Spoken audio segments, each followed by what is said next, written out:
Our job's tough most days. Being out there on your own, sometimes it can get tough. Absolutely. The hours, family commitments, everything, it all factors into it. Oh, look, it is a bit of a hard thing to comprehend driving long distances. Because we work all different days and nights and, because we work a 7-day rotating roster, so we work different days of the week for 7 weeks straight. Loneliness.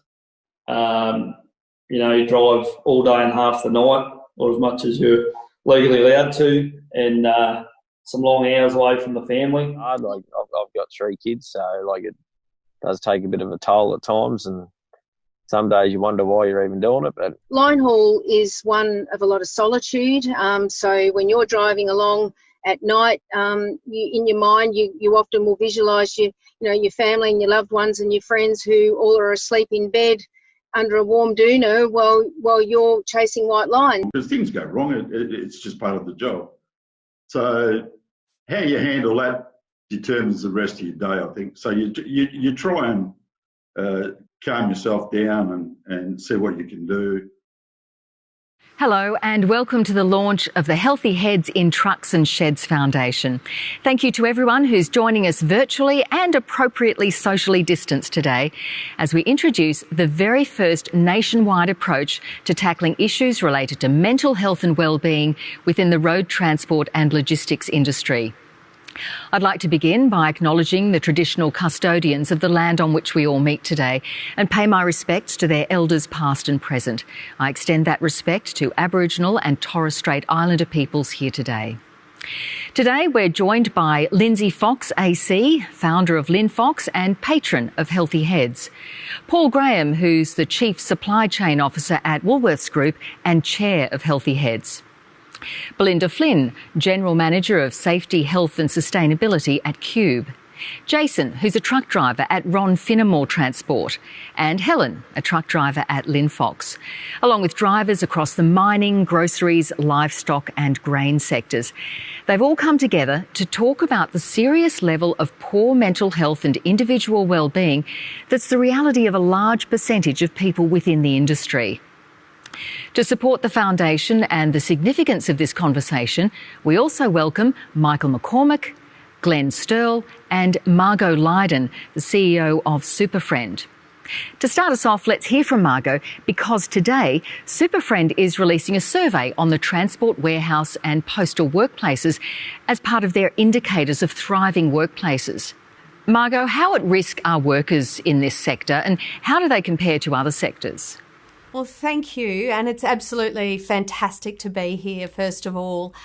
Unfortunately, though, our Indicators of a Thriving Workplace national survey positions the transport, warehouse and postal industry right at the bottom of the industry list. Out of 19 industries, it is ranked the lowest. So let me just put that into context. The Indicators of a Thriving Workplace is a national survey we run every year. It is Australia's largest survey about workplace mental health. We ask over 10,000 Australians, working Australians, either business owners, managers and workers across all industries, it's a representative sample, about their experiences in a workplace regarding workplace mental health. What we know from the survey is that Australia is scoring currently at 62.7 out of 100. Now, that is not a great result, but we are, as a country, actually doing one of the best in the world. So putting that into context, we're actually doing better than many other countries.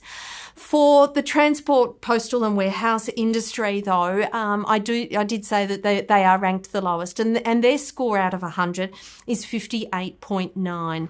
What really concerns you about the statistics drawn from your survey?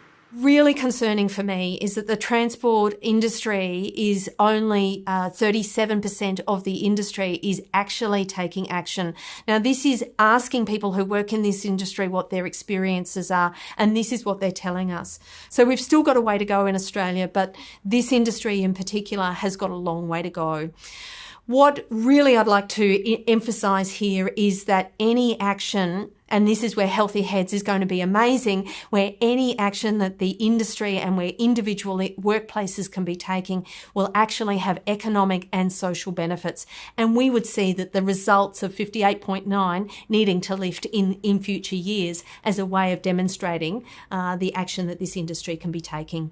So I really encourage this initiative. I think it's fantastic, but we've really got to get in and do some work and do it very quickly. How does Healthy Heads play a role in improving outcomes in the mental health space in the industry?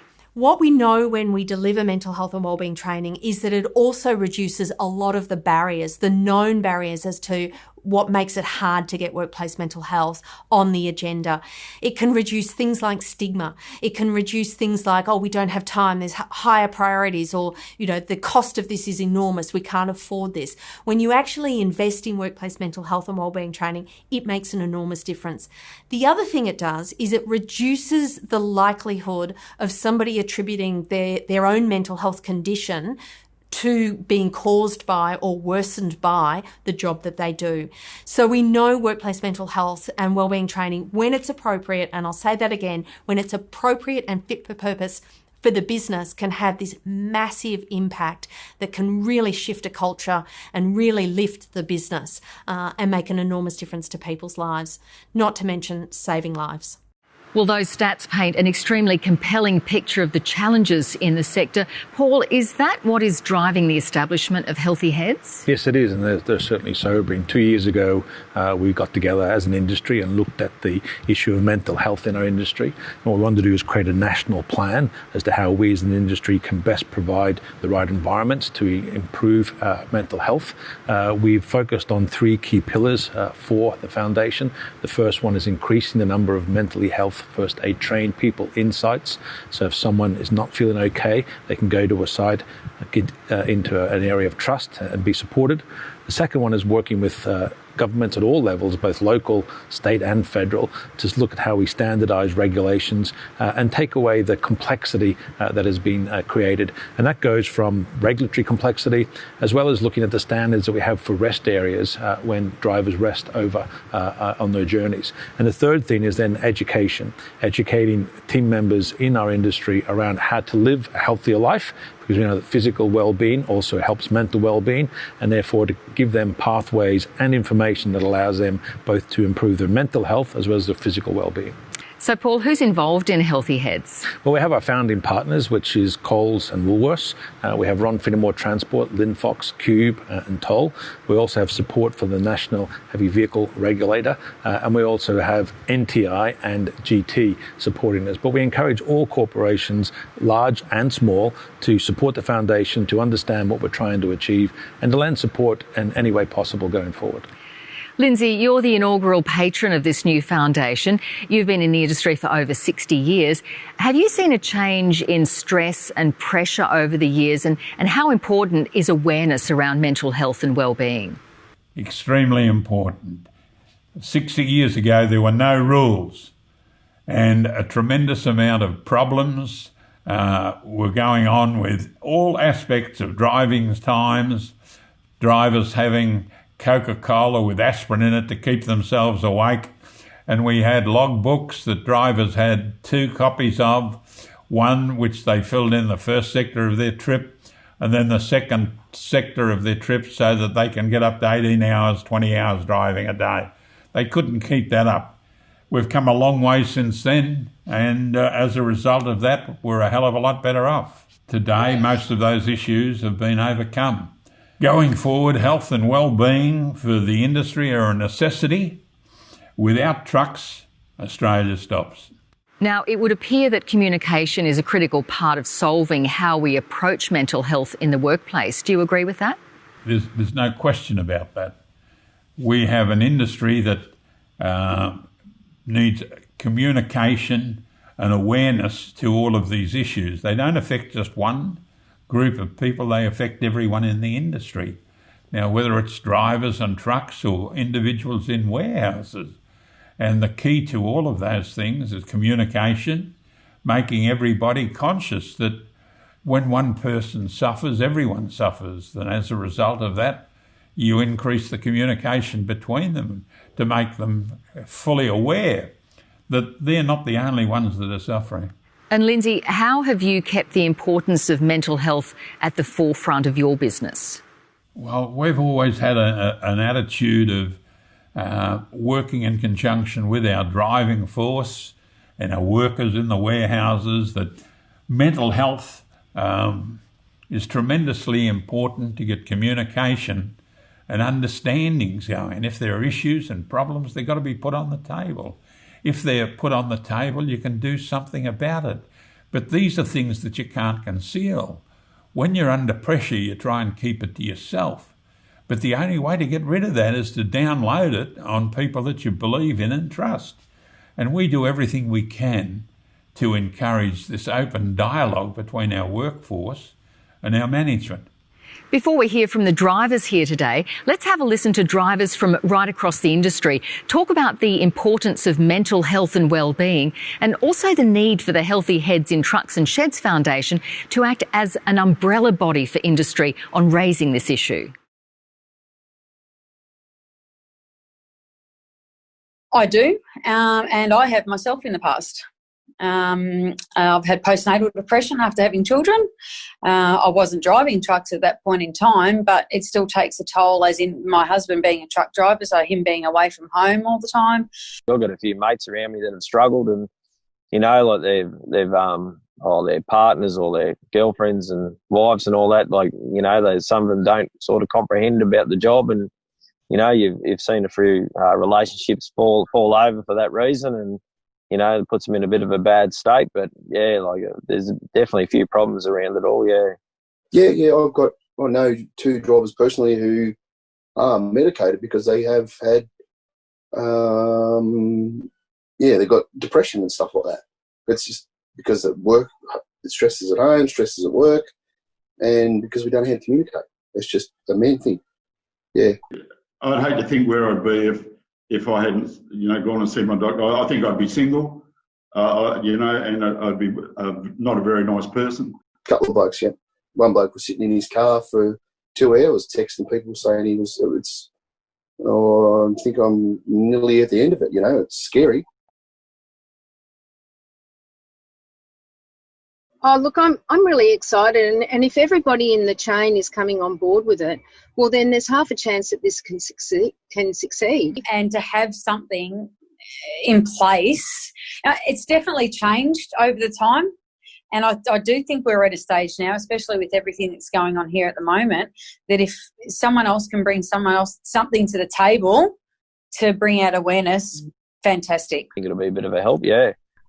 Yeah, get access to tools to help others, as well as myself, because information's power, The more you know, the better off you are. I think it's a great initiative that there's resources and support there and help if we need to reach out. Yep.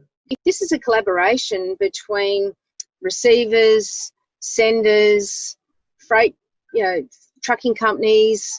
I think, only good can come out of it, because at the end of the day, that means everybody in the chain, everybody that deals with each other is, fighting for a common cause, and that is to eradicate mental ill health. Or if you can't eradicate it, at least know how to deal with it. Mental health, even outside the transport industry, is getting so big now with the pressures of work, what's going on with 19 at the moment. And I think a lot more funds need to go into mental health. It needs to be out there. How can it not? Truck driving and logistics is not an easy industry to be in. So if something can be out there and help support each other and get us along through the way, why not? No one's alone, I suppose, at the end of the day. So that's probably the big thing, there's always someone to talk to. So, Jason, can you relate to those experiences shared by the drivers? Yep, absolutely. Life on the road's not an easy thing. We do some long hours. We have a lot of time to think to ourselves, and it's a struggle, because sometimes we overthink things. We overcommunicate. We don't over-communicate. We overthink. And then it's just a compounding factor. It gets worse and worse. If we don't have an outlet to way of communicate, it just gets worse. You're on the road for very long hours. Absolutely. We've got we could be up to driving. We can legally do 14 hours of driving time. So it's a long day. In a 24-hour period. It's a lot of time to sit with your thoughts. Absolutely. Yep. Yeah. Helen, you come from a family of drivers. It's a pretty unique career and not many people really understand the pressures of the job. When you're having a tough time at work, how important is it to talk to someone who understands what you're going through? It's extremely important to talk to people surrounding you that understand exactly what you do. Extremely important. They understand your hours, they understand your fatigue, they understand your family situation, they understand the tasks that you've got to do, and you really do need to share that because it's a unique industry. Belinda, you're a former nurse, now head of health and safety at Qube, one of Australia's largest logistics operators. The kind of things we're hearing today, does that align with what you're hearing and seeing within your company? Yes, it does. I mean, in the industry, I think the hardest thing for people is to start a conversation. It's about being able to ask someone if they are okay. You might see them sitting on their own, their behaviour may have changed. Being able to just ask the question, are you okay? And then being able to listen and encourage action. I think a program like Healthy Heads, if it can promote those kind of behaviours and change attitudes, it'll be a great benefit to the industry. There are 200,000 truck drivers alone within the industry and another 1 million people in other logistics roles spreading across thousands of communities Australia-wide. Belinda, how important is this initiative to your employees, not just to them, but to their families and to the communities that you operate in? Healthy Heads is a really important initiative for families. We know in Qube that if our drivers turn up for work and they're not fit and it's because something's happening at home, they're not safe to drive. So if they're able to go home and talk about their mental health issues with their family, or their family can recognise that maybe their partner is different, maybe something's changed, maybe their behaviour's changed, and they know how to start the conversation, it goes a long way for them to become to work fit. Community is a really important part of the way mental health is perceived. Our trucks are in the community every day, and we work really hard within the communities to get them to understand what we do. We have programs in Qube where, we work with remote communities to teach them how to cross the road in front of a road train, that they can't stop easily. So if we could talk to them about mental health and the pressures that a driver had, it would go a long way to create a healthy community. Joining us today via video stream are two current politicians, Deputy Prime Minister Michael McCormack and Shadow Minister for Road Safety Glenn Sterle. Michael, the statistics launched here today and what we've heard from Belinda and the drivers are really quite frightening for this sector. Does the government see Healthy Heads as a positive way to partner for improvements within the sector? Healthy Heads in trucks and sheds is an important initiative, and I compliment and commend those responsible for this great project and this great program. We need our truckies, our transport operators to be their best selves, and to have a healthy head is so important, Juanita. And that's why I'm really proud to announce under the Heavy Vehicle Safety Initiative an additional $600,000 towards healthy heads in trucks and sheds. And when I say additional, that's on top of the money that we have invested in making sure that road safety programs are what they should be across the nation. Well, COVID-19 has really put a spotlight on just how critical both the transport and supply chain logistics industry is to keeping the economy going. But it's also put a lot of pressure and stress on the people working in those supply chains. How can we make their lives easier and improve their mental health during extreme times such as this? Well, consistency across borders, and appreciating that the border closures provide a level of uncertainty in themselves. And so we've adopted a national protocol. We're working with states to make sure there is that fluidity, there is that consistency across the borders. We don't want our truckies being held up. We don't want our truckies having inconsistent approaches through the various state jurisdictions. We want to make sure that it's as easy and fluent for them as possible as they transport goods around the country. They have been real heroes, Juanita, in this whole COVID-19 situation, along, of course, with our frontline health personnel and so many others. But truckies They've kept the nation moving. They've kept the goods rolling. Indeed, even the toilet rolls, they were the ones delivering them during that time when everybody thought they needed about 3 cartons more than what they probably required. Glenn, as mentioned, you're the Shadow Minister for Road Safety, but you're also a former WA truck driver and Transport Workers Union representative yourself. In your lifetime, you would have seen huge changes in the connectedness of truck drivers to all the other aspects of their lives. Has this created pressures of its own? Absolutely. Can I just touch quickly on when I was out on the highway? It was a completely different world. It was a family away from your family. You would pull up on the side of the road, guys would pull up. If you had a breakdown, you're changing a tyre, they'd pull up, you'd hear the engine slowing down. Nobody left anybody out there. It was collegiate, everyone wanted to help. You might pull up at night time, there'd be a campfire, and you'd join in. You were never alone. But it was a lot laid back, a lot more laid back. The pressures weren't there. But in terms of connectedness now, wow, mobile telephones, iPads, GPS tracking, in-cabin cameras, which I know that they have a place, but they put the pressure on the drivers. There's no doubt about that. The connectivity nowadays, I couldn't imagine the pressure on our truckies now with all that going on. And even as a parent, you know that if you ring and your children don't answer the phone when they're younger, where the heck are they? And think our truckies are living with this all the time. Clients know where they are all at most times. The company knows where they are. The technology, as it advances, road safety, yes, absolutely support. But the pressure it's putting on our truckies, wow, it's definitely a lot greater now than what it was when I was out there. Michael, I want to ask you about the importance of highlighting this issue to the broader community. So it's not just drivers who are aware of it, but all of us who depend on them and the work that they do to keep us supplied with food and household goods. How important is public support and recognition? Oh, it's absolutely critical, Juanita, and we should acknowledge the role that our truckies play across not just the transport sector, but indeed for and on behalf of the nation. Without them, goods in supermarkets just wouldn't be on the shelves. Without them, particularly during COVID-19, vital respiratory equipment, protection equipment, and indeed all the things that have been required, masks and other medical goods, would not have been provided and supplied across the nation but for truck drivers. And so when we're on the roads, give them room. When we're talking to them in our communities, thank them. Say to a truck driver, thank you for what you're doing, because without you, our nation wouldn't be what it is. And Glenn, how would you respond to that question? Very important. No more so is the role our truckies play.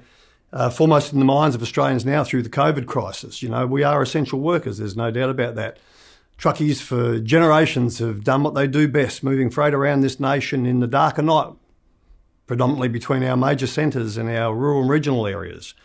But more so than ever, yes, it is so important for the public to know what our truckies are doing out there and the support that they need. Glenn, from your experience on the road, was there a time when you could have used the kind of support that Healthy Heads is proposing?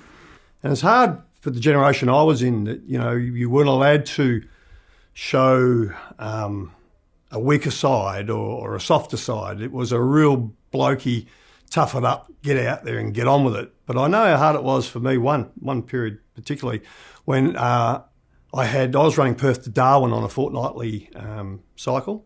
I forfeited one trip because our second child was due. And after sitting at home for 2 weeks and bills still coming in and no work, and then our child was born and I left my wife in hospital and with a 3-year-old, with a brand new 1-day-old baby, to head straight back up the highway again, back off to Darwin. So I didn't see my son. I saw him for the first day, but I didn't see him again for another 13, 14 days later.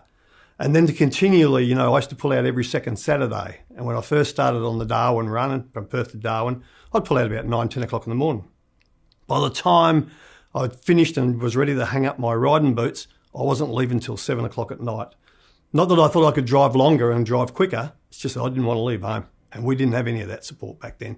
So yes, the answer to your question is yes, this is a magnificent opportunity. It would have been great there, not only for me, but truckies before us as well. Healthy Healthy Heads is looking to drive the standardisation of policies and regulation at transport facilities to de-stress the environment for the drivers and workers. From your own experience on the road, can you talk about how much a benefit this would be for drivers if the way they were treated was the same everywhere they went? It'd go a long way, because half the problems have been where drivers experience not only the pressures on the road, but the pressures when they're loading and unloading. And this is why I'm really keen to be on board to see how this initiative goes. I'm very keen to see what comes out of it, because we've got the supply chain together. And let's not forget, the truckies, yes, we move the freight. We pick it up, we deliver it. The clients expect it in their centres or in their yards or wherever it may be, the next day or the day after, whenever it's supposed to be there so they can get it out. But to have the supply chain as part of the solutions is, as I said earlier, this is a magnificent step forward, because you see a lot of the pressures, unbeknown to the supply chain, the top of the supply chain, come from the top of the supply chain. Because in this nation, we order online, we pick up the phone, or we hit it into an iPad or a TV, a telephone, sorry. We want that freight delivered now, not yesterday, not the day before, not last month. We want it now as soon as we push a button. So if the supply chain is also part of this magnificent opportunity to improve the health of our truck drivers, it must be commended. And as I said earlier on, I can't wait to see the results as it starts coming through. As we heard earlier, Healthy Heads is backed by the big end of town. Lindsay Fox, Toll, Woolworths, Coles, Australia Post, Ron Finnemore, to name just a few. The objective is to support everyone, large and small, but particularly those smaller family and owner-driver operators. Paul, how are you planning to fund this, and what do you want industry to do to support Healthy Heads? Well, Juanita, obviously the founding partners are going to continue engaging in funding, but we're also looking at the broader industry. Basically, anyone who's interested in mental well-being for our industry should get involved. We're also looking for individual sponsorship for specific projects, and we also want to gain sponsorship and funding to do research, because one of the key things of the Healthy Heads Foundation is to actually provide some information and data that will help us address some of the challenges that we have. So we open it right up to everybody. Anybody in the industry obviously can get involved. We also are open to people outside the industry for both funding and membership, and we encourage all people to please participate. Paul, you've talked about the development of a Healthy Heads app to support drivers. How would that work? Well, we are in a digital age and everybody's got a mobile phone and the drivers are on the road. So what we're looking to do both for the drivers and the people in our facilities is to use digital technology to create an app that will provide them with information, will be in relation to what are good rest stops on the way in their journey, where they can get healthier choices of food, to create a community that says, well, I'm going to be at this destination and I can see who else is in the Healthy Heads app is going to be there and catch up, because we know social contact is an important part of a healthy head, as well as providing tips and information about how to stay healthy when you're on the road or what diet to use. So we're really using all the technology available today to try and create one source of information for people in the industry to give them tips to how to continue to be healthy, both physically and mentally. So it sounds like a great use of modern technology. Does this app, Jason, sound like something that would be useful to you in your line of work? Oh, yes, I think the app would be a fantastic idea. You know, it would just give us a little bit more access to things that we need every day. Yep. Whether it's meals, healthy meals or places like that. Rest stops. Yeah, I think it'd be a good idea. Is there anything else you can think of you'd like to see in it? I think if we could get some sort of access to maps for heavy vehicles, you know, when you use your phone with maps, it's not always for heavy vehicles, it's more for cars. So if we can get some more suited for trucks, that'd be fantastic. Margo, do you see mental health issues as being more prevalent in traditionally male-dominated industries like transport, construction, mining, etc.? I think what we see in the results of the indicators of a thriving workplace is that more women experience mental health conditions than men, but in the male-dominated industries such as construction and transport and so on, more men associate their mental health condition being made worse by the work that they're actually doing, and that's really quite concerning. What it does say to us is that we really need to be reaching out to the men in these working conditions to be really encouraging them to come forward, raise their hands, have the skills and the opportunities to be able to recognise that they're not coping, and to ask for the help that they actually need. And I think one of the great things about male-dominated industries is that they do tend to have great mateship type of cultures, and so it can be also about how does the mate reach out to somebody they may notice that's struggling or not coping particularly well. The statistics you shared with us earlier are very confronting. What will it take to shift the needle in a more positive direction? I think the industry coming together makes perfect sense. And in fact, I think it's a bit of a game changer. I know some people don't like that term, but for me, it's really about recognising that there's incredible strengths in an industry working together. There's economies of scale, there's shared learning opportunities, there's a range of different benefits that when you actually come together and work together, that you can achieve together without doing it on your own. There's going to be businesses in the industry already that are perhaps ahead of the curve, that are a little bit more mature, a little bit further down that journey than others. And if they come in with the spirit of sharing their knowledge, sharing their learnings, sharing what worked, what was hard, what was easy, how did they go about it, it can absolutely lift the entire industry. You've built your own organisation from scratch that deals extensively with issues of mental health and personal well-being. What have you gained from that experience that could help Healthy Heads and the road transport industry? This is a great leadership role that you're playing and taking that will encourage other industries. We're seeing it in mining, we're seeing it in energy, we're seeing it in a range of industries. And that's a really terrific opportunity for you to demonstrate to the people who work in this industry that they matter, and they absolutely matter. The other thing to recognise is that 1 in 2 Australians experience a mental health condition at some point in their lifetime. And in the transport industry, recognising that those workers are coming to work every day, and part of the initiative and part of the role of Healthy Heads is to help everybody, not only those 1 in 2 experiencing a mental health condition, but the 2 in 2 of us who turn up to work every day to bring our best selves to work, do great work and go home at the end of the day with enough energy to spare. And I think being, on the front foot about how you can go about that as an industry and working together can be certainly something that will have, massive impact, both economic and social. Lindsay, as the patron of Healthy Heads in Trucks and Sheds, what would you like to see the industry achieve from this coming together? Well, I think the Healthy Heads need to elevate the conversation and make normal for everyone to speak and let everybody understand how they feel. Under those circumstances, you can finally try and get to what the issue is, what the problem is. Have it directly from the horse's mouth, rather than he says, she says, they say. It doesn't matter. When somebody's got an issue, you've got to be there to listen and respond. And quite often say, well, I had that problem too, and this is how I got round it. It's often said that older people are less inclined to talk about mental health so that they don't show weakness, as I'm sure it was when you were coming up through the ranks. This is an industry which does traditionally, though, have an older demographic of employees. What's your answer to breaking through that wall of silence? As you get older, you become more aware that you have only a limited period of time ahead. So the aspect of mental awareness becomes more and more pronounced. And the aspect of younger people talking to older people has got a huge benefit to it, because they've already been through it. And now they're looking in the twilight of their lives, could I have done something different? Could I have done something better?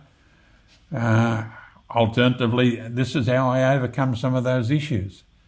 They're all very simple experiences of life, but you've got to go through them, and there's nothing like maturity come when you get to 83 years of age.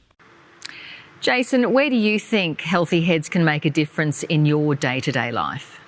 Well, I think Healthy Heads within trucks and sheds could be a very handy tool, particularly because we do long hours and we spend a lot of time on our own. This may be a way for us to have a bit of an outlet and help us communicate, because, you know, most drivers are men, unfortunately, and we don't communicate. We're just not one of our things. But this may become a pretty handy tool for us to just a way to express ourselves a bit more emotionally, which we don't tend to do. Helen, there's a lot of people who want to make a real change in your industry when it comes to mental health. As a driver, what's the single most important thing that you want them to be aware of? The transport industry is so unpredictable. The hours that you've got to do, the fatigue that comes into it, which then, you know, leads to health, family. There are so many, I don't know how to say it, different factors that come into driving a truck. I mean, they're heavy vehicles and we're out on the road all the time.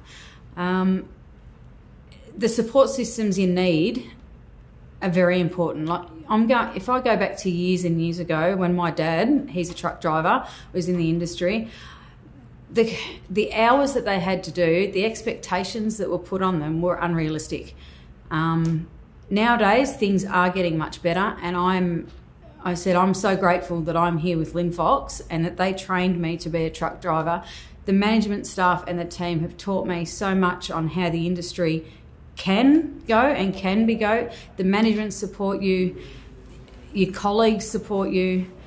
They didn't have that years ago, and it's so important for, like, just being a person. Men take on, I think, or not just men, myself included, just take on such a responsibility of the role of being out there and driving a truck and doing the best that we can, that I really don't think that the general public or a lot of people out there understand the commitment and the hours, the fatigue that comes into the kilometres that we do can be really demanding. And you do need the support behind you. You do need all that support to keep you going and the understanding to keep you going. One of the pillars of Healthy Heads is around building individual wellbeing and health from a diet perspective. Belinda, how do you see Healthy Heads playing a key role in this? Diet is critical to the health and wellbeing of drivers, and also it's about education. It's about educating drivers to understand, you know, what's healthy, what's unhealthy. I don't think it's about getting them to eat kale and quinoa, but maybe swapping that sausage roll for a chicken salad sandwich. Maybe when they go out, having light beer instead of full-strength beer. But it is all about education, giving them alternatives to eat, because they're on the road. It's not always easy to get healthy foods. So I think Healthy Heads, if they can start giving drivers alternatives and organisations can start educating their drivers, I think we can see a real shift in behaviour about the way people are eating and what they're eating. Well, the nature of driving is that simply by being on the road so much, drivers are more likely to be involved in an accident or witness one and be the first person on the scene. Obviously, that's a big contributor to post-traumatic stress disorder. Are drivers getting enough help for this, Belinda? And what can Healthy Heads do? I think the benefit of the Healthy Heads program is being able to work with service providers that make it industry specific. I think when drivers sometimes ring our employee assistance program, they may not get somebody that really understands what they do, whereas with Healthy Heads and the service providers that will be made available, they're going to be talking to someone that understands what a B-double is, understands what a road train is, and can appreciate what they're doing as a driver and some of the struggles they have, some of the challenges, and being able to give them solutions to deal with mental health. Michael, Belinda just talked about the importance of Healthy Heads accredited rest areas and healthy eating choices for drivers. Where does the government stand on having a national standard for these sorts of interventions at major truck stops across the country? Well, it comes back to that question of consistency again, and certainly I talk to my transport and infrastructure ministers right across the nation, and when we can apply those standards, those principles, and indeed that consistency, we get the same approach right across the nation. Rest stop areas, so important, and certainly has been brought home through COVID-19 just how important those available, accessible rest stop areas are. So we need to do more. We are doing more, certainly working with the National Heavy Vehicle Regulator, and it's an important aspect of trucking. Without trucking, Australia stops. We know that, and we want them to be their best selves, and that's why I really commend Healthy Heads for what they're doing. Paul, someone in your position obviously has a lot of demands on your time. Can you explain to us your personal interest in this issue and why you're prepared to put so much time and focus into it? Well, I think these days, obviously, we live in a COVID world and the anxiety that creates, and all of us have demands on our time. For me, this is something personal. The most important thing in my role is to keep our people safe. We have about 8,000 people working in our distribution centres. We as a company at Woolworths have over 200,000 people. So we tend to reflect society statistically because we are in every place in Australia. So mental health, whatever that is in Australia, that's what we reflect. So for us as a company, it's a personal thing. And for me particularly, having contact every day with drivers out on the road who do an essential job, even more so in this time of crisis, really understanding the strain that they face, at the same time the challenges that they have. And it's something I think that as an industry, if we really come together and support the foundation, we can actually make a fundamental difference. If through the foundation we get one person putting their hand up and saying, I'm not okay, and they don't go back out on the road or go back into that operation distribution centre, then it's been worth it. I think we tend to forget the role that transport plays in our community in Australia and New Zealand.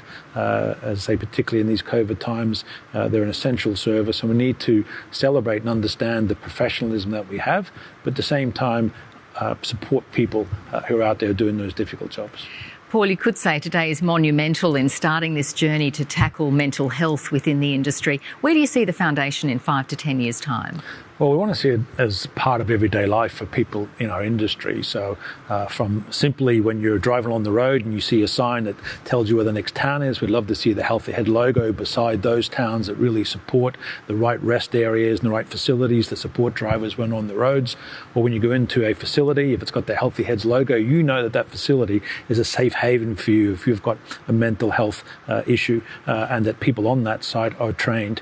Likewise, the app and the information that we're providing is actually moved forward the health of the industry overall, and provided everyone in it with a resource that they can use in a pragmatic, practical way, at the same time helps guide us in terms of how we operate the business, both as an operator, as a customer, transport partners, and also helping the government support us in creating the best environment we can.